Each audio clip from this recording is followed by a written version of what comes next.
I'm Janine. This is KUCI 88.9 FM in Irvine, and this is Get the Funk Out.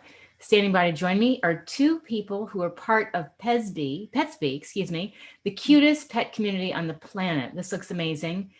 And they have a lot to tell us about an app, and they just released a whole bunch of amazing songs. I had a chance to listen. So I'd like to welcome to the show Andrea. Is it pronounced Andrea? Yes. Okay. Hi. Some people say Andrea. Okay. Yeah. Hi, how are you? And Chelsea, you're joining us. Yes. Hey, how's it going? Good. Let's just start off by telling me what you both do for the company.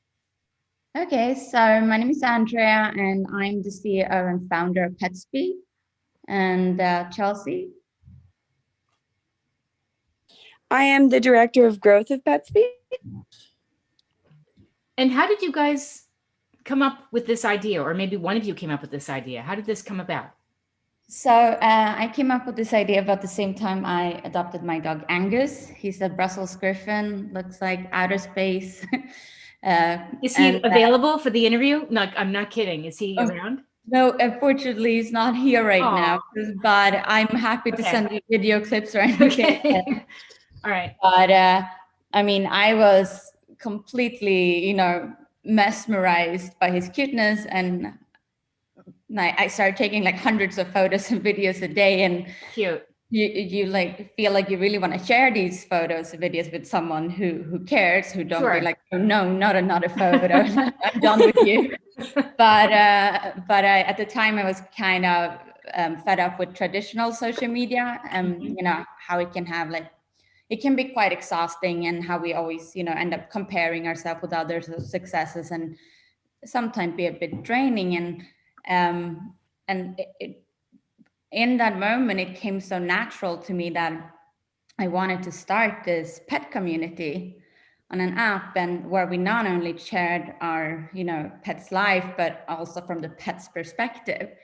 And that was in the beginning a bit like, is that a stretch? Because for me, it was so normal to be thinking what he was thinking, or things that he would say to me when he's like, I'm not a dog, like you would always have that accident in my head, because it looked very regal and imperious. Yeah. So but that's the perspective that I was on, and I'll see how people catch on to this. If it's not working, I can always change it. But I was so impressed. People immediately just went in as a role of their pets, and that resulted in something really interesting, because when we speak as our pets, we become very, very nice to each other. And that's true. Yeah, we don't, it's not about your looks or, social standing or political views, about your pet and only your pet. So, that's the community. Because of that, is very loving and fun and cute and lighthearted. I love that. I want to mention that you are the leading social pet app, and you have over 450,000 users right now. Mm-hmm. Yes. Yeah. It's an amazing thing. Yeah. I love it. We just got a puppy 2.5 years ago, and I wasn't really a dog person, although my parents had Great Danes when I was younger, but they kind of scared me. I didn't know whether I should ride them because I was like 4. But the dog we have is so cute, and I've realized how smart she is. Like in the morning when she gets up, I'll say, let's stretch, and she literally stretches with me, like in these, like down, literally yoga positions. And it's so cute. It's amazing how much they can learn. Yeah, dog yoga is definitely a thing. They love it. That's where downward dog comes from. That's actually a stretch, based on. Is that really? I actually can't say that with 150% certainty. That's actually. Well, we'll go with it. I like that. Yeah, but it does actually look. How when dogs stand up and then they stretch back. Yeah, it has to be connected to it somehow. So yeah, because she literally does that. I'm like, let's stretch, and she does it, and I do it, and I'm like, now stretch your back legs, and I must look like a lunatic, but. Yeah. No, that's it. They also do a lot of like cat yoga stuff now, where they have like cats walking around in a yoga class. Once we're back out of the pandemic, then that'll be more of a thing again. But it was definitely on the rise at the time. Cute. But it's interesting how you said you weren't a dog person really, but then you get this amazing the animal in your life and yes. psychological changes that you go through. Yes. I mean, I didn't think that I would be, I mean, of course, I knew I was gonna love him a lot, but not like this. No, to the extent that you're like, oh, like this is like crazy. It is crazy. It's amazing. How did the music come about? Because you have all these songs. Oh, so I mean, we try to give our community new things all the time, and whether those are, you know, digital stickers for them to dress up with or decorate photos, or whether it's fun little quizzes. But now for the holidays, I started writing these like songs like of music that is you know, free of use, and I was just thinking about these silly little lyrics. Yeah. And I was like, I really want to do this song because I think our community will really appreciate it. I love So it. my sister, she's very good at playing guitar, piano, and singing. So I had her go to a recording studio and record the songs that I wrote, and it turned out like very cute and I funny. love that. Yeah, it was awesome. Andrea, she just had like called me one day and she started singing out some of the lyrics to me, and I was like, this is hilarious. I was like, they're gonna love it. So they're very funny, but they're very like beautifully melodic and calming songs. But I always love the juxtaposition of funny lyrics with like a sort of serious song. So they're very cute. Could you give out some of the names of these songs, like Noisy Night, Wagging Yeah, Tails? so Noisy Night is about, you know, dogs and cats, you know, howling and meowing in the night and creating chaos. And then we have We Wish You a Meowy Catmas, and that's about cats really wanting some yummy salmon, and they will hiss if they don't get some. And then Wagging Tails is about dogs who are like wagging their tails away on this very doggo day. So it's all, I mean, you'll recognize the original music, just with a touch of different lyrics. So cute. Are you both out in New York? Yes, I'm in New York. I'm originally from Sweden, Stockholm, hence my accent. And Chelsea, you're in Portland. Yes. Portland, Maine, or Portland, Oregon?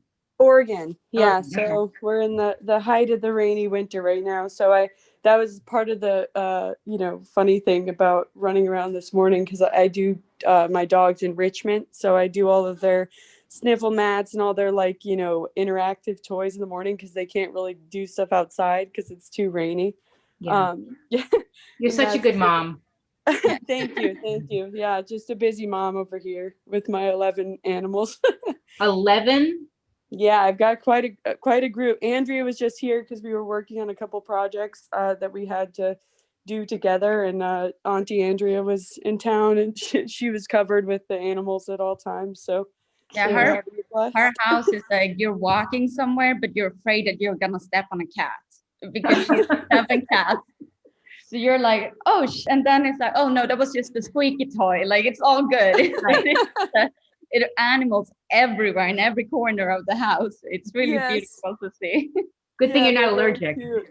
Yeah. I surprisingly, my fiance, he is allergic, but well, he's allergic to cats, but kind of the more exposure, and then like he's gonna do allergy shots and stuff like that kind of helps. But he's the one that takes hit. He has two of the cats are his, and he'll like rub his face in them, and I'm like, that's gonna make you know, your eyes going up. Yeah, but he's like obsessed with them, so you know, it's his prerogative. Right.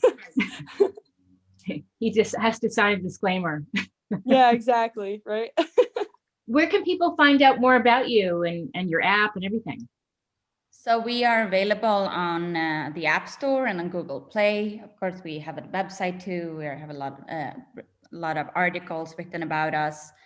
So yeah, all of those forums or all of those places you can download the app. Then you probably find out the most, because that's where you interact with all the amazing animals that we have there. And but if you just want to read about us, I mean, I would go to the website as well. So I have to say that, considering what we're going through with the pandemic, having a pet does bring you a lot of joy. It's a great diversion, isn't it? Yes, no, it's amazing that the pet industry has just been, still been able to like thrive in this pandemic. Right. And so many pets have been adopted because really now it's the best time to get a pet because you have a lot of time to, train them. Yeah, train them. And you can't hug your friends and family, so you might as well hug your pets. Yeah, exactly. It's definitely a really, important thing. That's one of the things that we're passionate about is giving people a platform to be creative, giving them something that, because pets are so good for our mental health. Right. And, a lot of times digital spaces can be toxic for us, or, they're beautiful in a lot of ways, but they also are a double-edged sword. And, that's like a big part of our mission is creating a space that they can be creative, that there's no pressure, that it's good for their mental health because it's tied to a real life thing. It's not just this virtual thing. And during the pandemic, that's definitely, we see people getting even more creative and funny and posting more of their pets because they're just at home. And so that's been a nice, thing during a dark time for sure. Right. Yeah, I think if you've been neglecting your pet before this, hopefully you're more tuned in now. Yeah. Yeah, for sure. Yeah. So give your website one more time. Petzbe.com. You better pronounce that. Oh yeah, it's petzbe.com. And on Instagram, we are Petzbe_app. And Facebook is facebook.com/Petzbe. And on the App Store, you can find us, and on Google Play Store. And yeah, let us know anything that you think about the app, any feedback you have. We love any and all feedback. A couple exciting things that we have coming is we've launched our new treats, which are salmon breath mints. They're Petzbe original. Salmon breath mints? Yeah, they're funny. So they're little vintage style tins that we're going to make a bunch of collectible ones that are really great because you can put them in your pocket or your purse super easy. And they're actually, my dogs are howling now because they hear an ambulance. They always do this. So that's what's in the background. I thought because you were talking about the salmon breath mints. Oh yeah, that's it there. That's even better. That's them. They're howling in support. But so we have that, and we also have our mobile app game, Petzbeville, that's going to be coming out, which is sort of, you can create your own pet in it. So you would be able to create your Great Danes or your puppy or something, and then go around this world and, be them. It's similar to Animal Crossing and Sims and Neopets and all of these other games of, that are super fun. And it has a bunch of little mini games in it. So, so those are some of the exciting things, and that's where you can find us. Fantastic. I want to thank both of you so much. Is there any last bit of info you want to leave the listeners with? Chelsea, do you have anything? I think you covered it. I just want to, who barked? That one, that's Bobo. He barked. Yeah. He sees my fiance's coming back with our other puppy. They were on a walk. So, but yeah, I think honestly, that's about it. This is our second radio interview, so we're working. Fantastic. Good time to do it though. Yeah, for sure. No, thank you very much. This has been awesome. Thank you so much for my pleasure having us and for showing interest in Petzbe. Absolutely. And I put all your info on my show blog, getthefunkoutshow.kuci.org. Awesome. Okay, thank you. Thank you so much. Yeah, and I'll let you guys know when this is up. Okay, perfect. All right. Have a great Happy holidays.